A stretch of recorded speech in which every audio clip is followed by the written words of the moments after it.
Moito se ten reflexionado sobre a paz ao longo da historia. En Carmelitas tamén teñen uns grandes pensadores que nos van explicar o que significa para eles esta palabra tan pequena e ao mesmo tempo tan grande.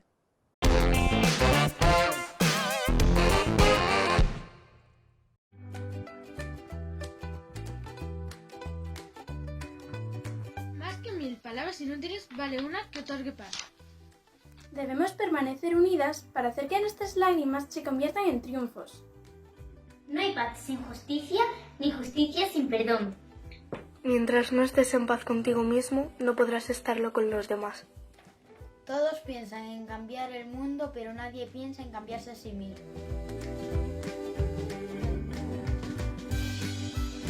Los hombres construimos muchos muros, pero pocos puentes. No se consigue con la violencia, solo con la comprensión. Donde existe capacidad para llegar a acuerdos, reina la paz.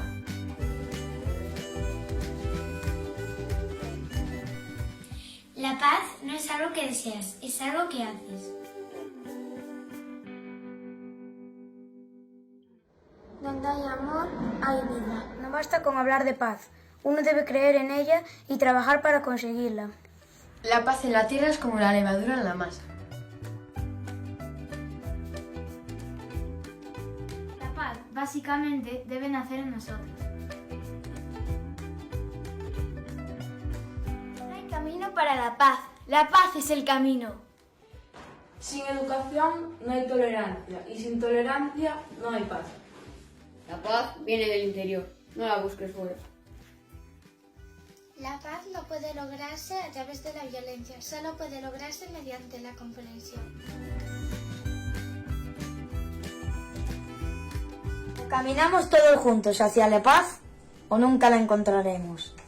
Los que no están en paz consigo mismos no lo están con los demás. ¿Quieres la paz? No te enfades con tus amigos. La paz comienza con una sonrisa.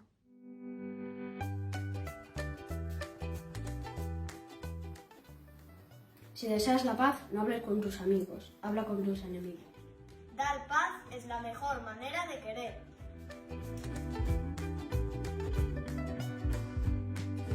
La condición para la paz es la voluntad de lograrla.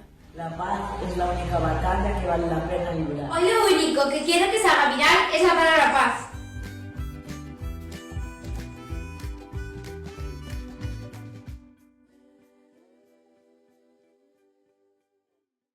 E como no noso día a día tamén hai algúns conflictos, imos recuperar os consellos que nos daba hai un meses a doutora Olga Fernández sobre como combatir as rabietas e conseguir tamén a paz familiar.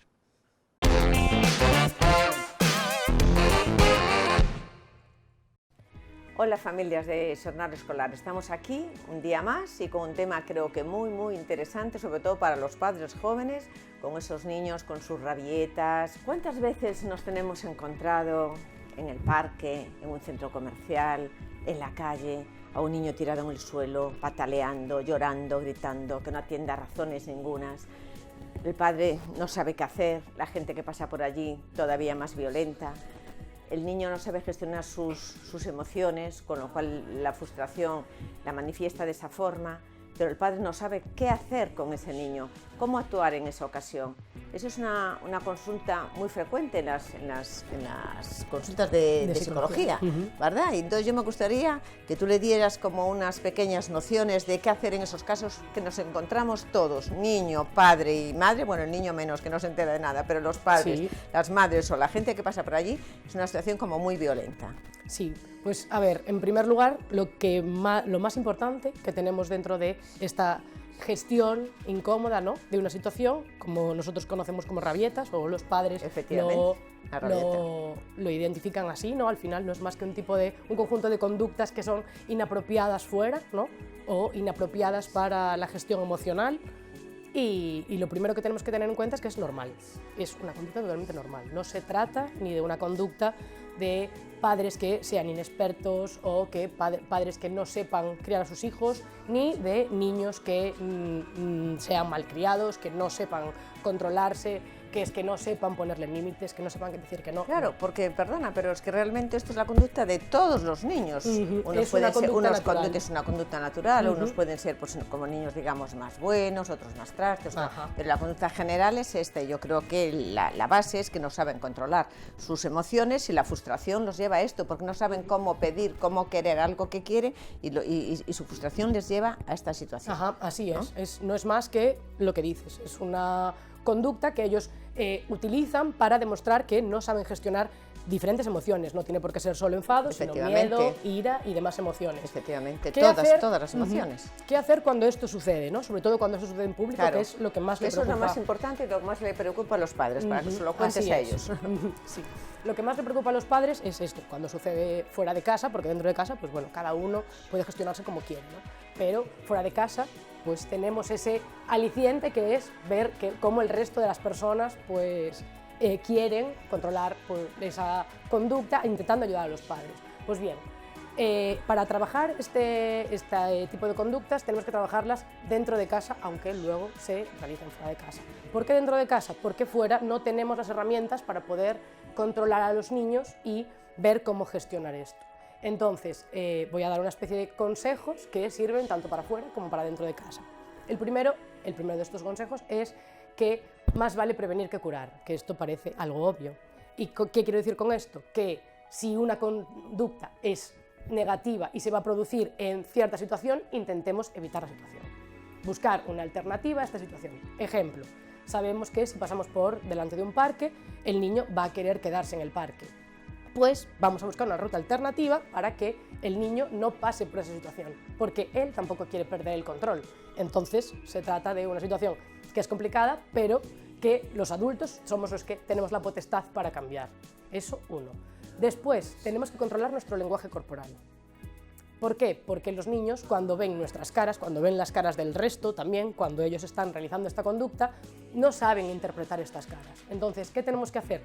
Intentar ponernos en su lugar, ser empáticos, intentar ponernos a su nivel, quizá bajar al suelo, quizá intentar bajar nuestro nivel de autoridad, que ellos vean que estamos al mismo nivel que él, que entendemos que ha perdido los papeles, igual que hacemos los adultos, y que entonces tiene que intentar gestionarse él solo, tiene que intentar controlar esta conducta, ¿no? Eso es muy importante, ponerse a nivel del niño, es importantísimo. Sí. Aparte de esto, también tenemos que tener en cuenta que no hay que juzgar esta conducta. Como bien decimos, es una conducta normal en niños que se va desarrollando con el tiempo y que también nos pasa a los adultos, porque al final, ¿quién no ha perdido los papeles alguna vez, ¿no?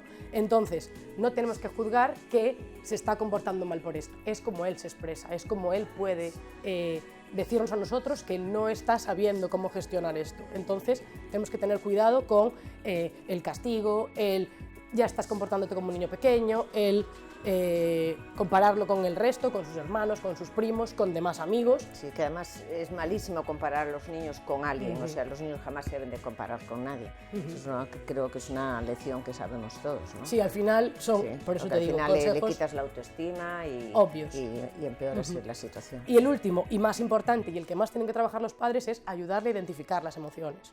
Porque a nosotros nos parece obvio identificar miedo, ira, enfado, ver los grados de intensidad, la frecuencia, pero ellos, es un mundo nuevo para ellos. Entonces es importante que sepamos decirle, pues, ¿y ahora cómo te sientes? ¿Esto que sientes se parece más al enfado?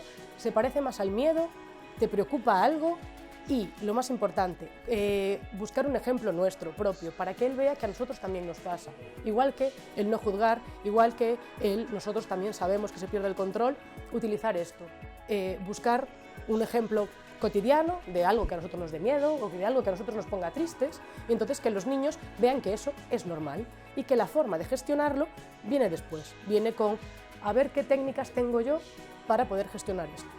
Y esto es la parte siguiente, ¿no? Los consejos es algo natural para cualquier tipo de rabieta y luego cómo gestionarlas es pues diferente dependiendo de cómo nosotros tengamos recursos o lo que nosotros veamos. La forma más fácil de gestionar una rabieta es con una técnica que se llama extinción. Extinción, con este nombre, lo que indica es que queremos extinguir, eliminar esa conducta. ¿Y cómo lo hacemos? Pues hay muchas fórmulas. La fórmula más adecuada es intentar que el niño que está en un ambiente que le proporciona esa seguridad para llevar a cabo la rabieta porque sabe lo que supone para él, o eliminar ese ambiente, es decir, sacarlo fuera de ese ambiente, o eliminar lo que está provocando esa rabieta. Es decir, si ahí tenemos pues un juego, el juego al que quiere jugar, si es el parque, como bien decía, pues salir de ahí, intentar eliminar esa situación o ese ambiente que está provocando esto. Que esto parece muy sencillo, pero obviamente no lo es. Se trata de ir premiando los pasos que el niño va dando para conseguir que en vez de que el refuerzo sea mamá va a venir a ayudarme, mamá va a venir a calmarme, mamá me va a dar el chupete, mamá me va a dar... que esa conducta sea yo mismo soy capaz de controlarme, yo puedo entender lo que me está pasando, ahora mismo estoy teniendo miedo porque ahí hay una araña y me da miedo, y entonces tengo yo mismo que salir y conseguir que ese recurso sea mío y no de mis padres.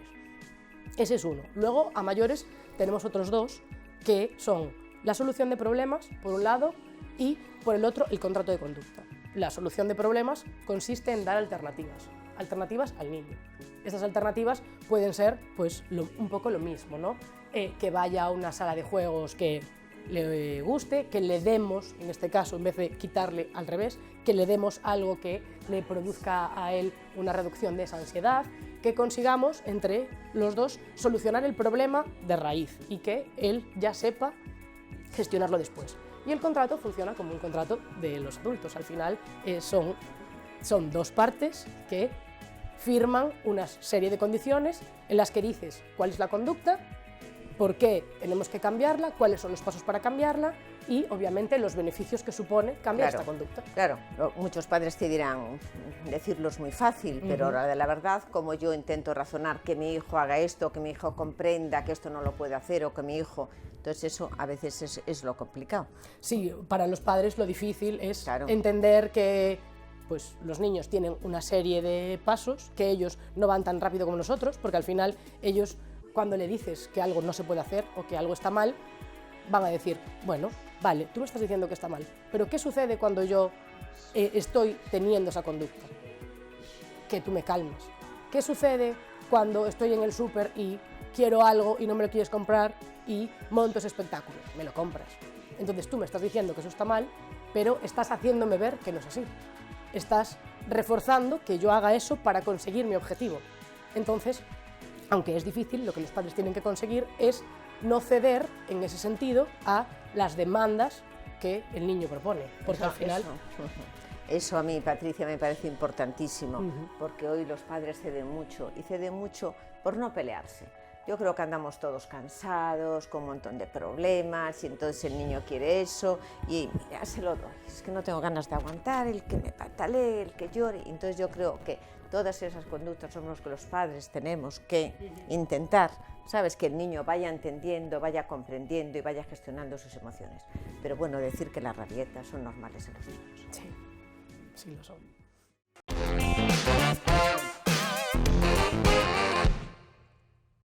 E ata aquí chegou o noso programa especial sobre o Día da Paz. Lembra que os esforzos para conseguir a paz non son só cousa dun día e que temos que traballar todos neles todo o ano. Chao!